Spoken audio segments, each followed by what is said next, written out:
Okay. Now, you asked this question a while ago, and I do apologize, and I appreciate your patience. So I don't know how your IAP meeting went. So you'll need to sort of update me and send me a private message and let me know. Now you're in preschool, 4 years old. It's a Montessori-based type of class, all inclusion. Your son's nonverbal. You have an IEP meeting. You're new to this. You're not sure. You don't want to leave anything out. Okay, he's receiving speech and OT, as well as personal care services with access to an aide. All right. Now, in order for your child at this point being nonverbal and having a heavy need, he will not do anything without being guided or prompted. He is very easily forgotten because he's so quiet and very good behavior. Okay, and see, this is where in your particular situation, I've had many clients like this. Your son, the inclusion is great, okay, because your son, according to the science, and I'm going to assume that your child is more than likely on the autism spectrum, with the combination of things that I see. All right, I had a 4-year-old nonverbal child myself, and she has an autism diagnosis. That wasn't her initial diagnosis, but that is what she ended up with. And my daughter wasn't quiet, and she didn't have good behavior. My daughter would cut you, and those were interesting years when she was a lot younger. That girl was a professional biter, and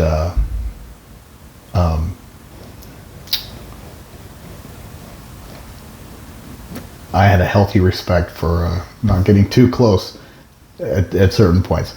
She's 16 now and past all of that, and due to the school intervention and the therapy and all of those things, my daughter's acquired language. She can read, she can write, she can do math. She's an expert on the computer.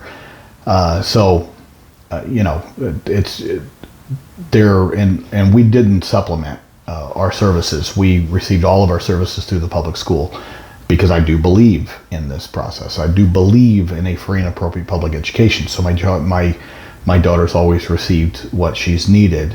And I've had to challenge my own school through due process or through mediation multiple times. Okay, so I'm not immune just because I'm a special education attorney from having issues with my daughter's program not being where it needs to be. Okay, so I've gone through that. Now, in these preschool years, the thing that's going to make the biggest difference is going to be reading, educating children with autism. Okay, now, yes, it's about autism, but you could insert anything in there. Developmental disability, primarily. All right, so just because it's educating children with autism doesn't mean that you couldn't insert that and apply it toward other aspects. Okay. Now, what educating children with autism is, and you can get it online, one free PDF download. It's offered through the Academies of Sciences and the federal government, and I can't remember what year, but they commissioned the National Academy of Sciences to do research on the proven methods or the best treatments, the known treatments, scientifically based and peer-reviewed to treat autism. And of course, that's where, after their research, they came up and published Educating Children with Autism.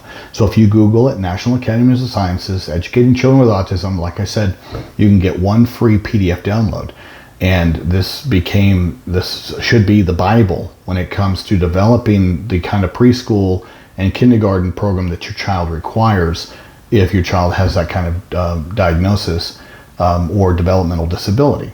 Now, why is that? Well, we attack them fairly similarly with regards to cross-section of services, OT, speech language, therapy, like ABA therapy, all right? And I know some of you don't like ABA therapy. I like ABA therapy if I have an ethical, wonderful behavior analyst. Then no, I don't find it you know, I find it very beneficial, and it's been a lifesaver for my child. Okay, I can understand where higher functioning children or self-advocating autistics might have a different opinion. I respect that, but my daughter was not in that camp. Okay, far more impacted, and we needed to get her to a point of an ability to communicate in order to mitigate the behavior responses, and also to maintain an attention so that learning could take place.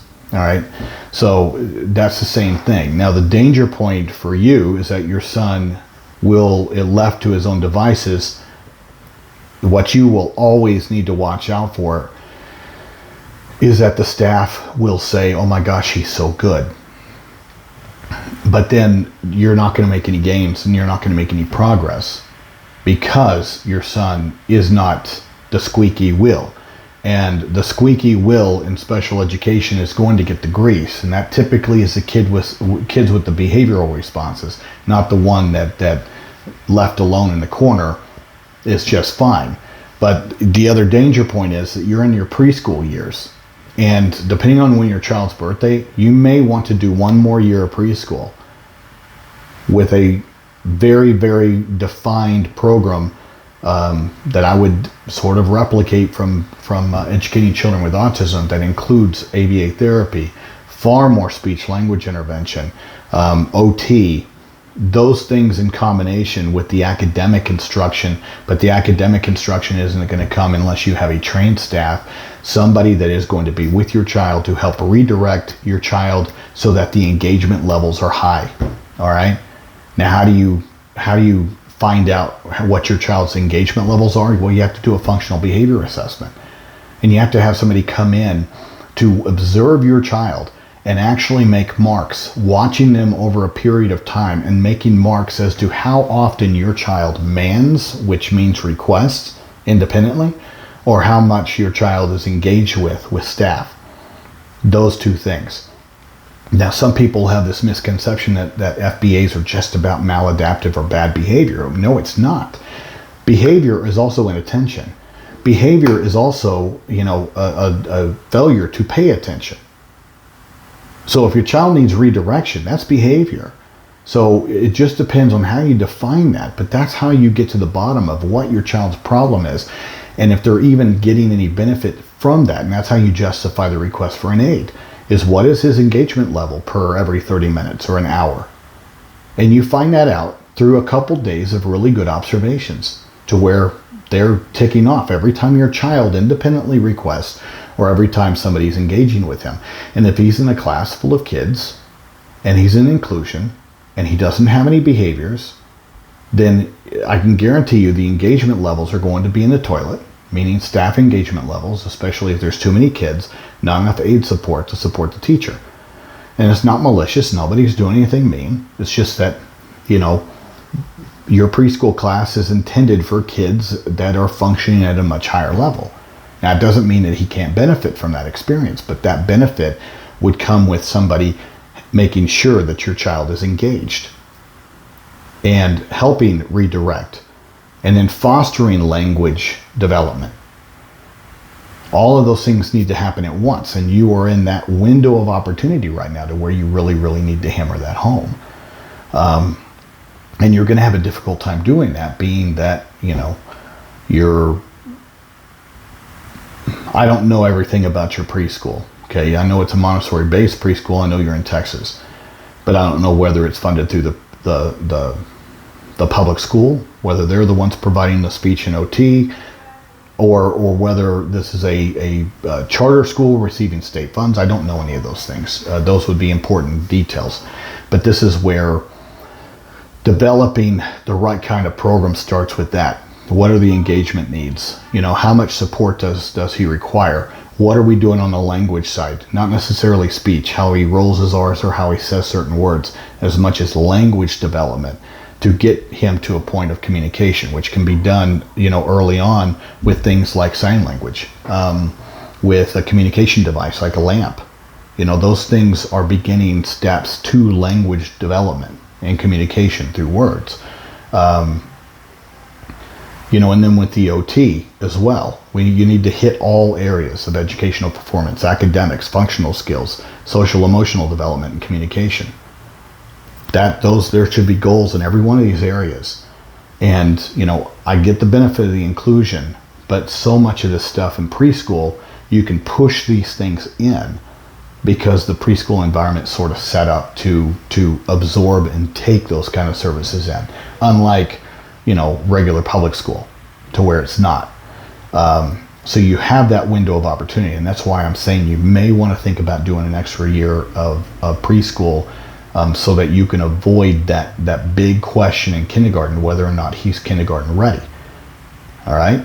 And there's nothing wrong with holding your child back to get the max benefit of those services, to try to gain and get your child to a point of school readiness for kindergarten, so that they don't naturally try to gravitate your child over to a self-contained environment, which is a completely separate thing. But, that's going to be your next hurdle in the near future. Let me know how that went, but there's so much more, and I've already gone on a little bit too long in the video, so there's a lot of things that you could do to set this on the right path for your son. Okay?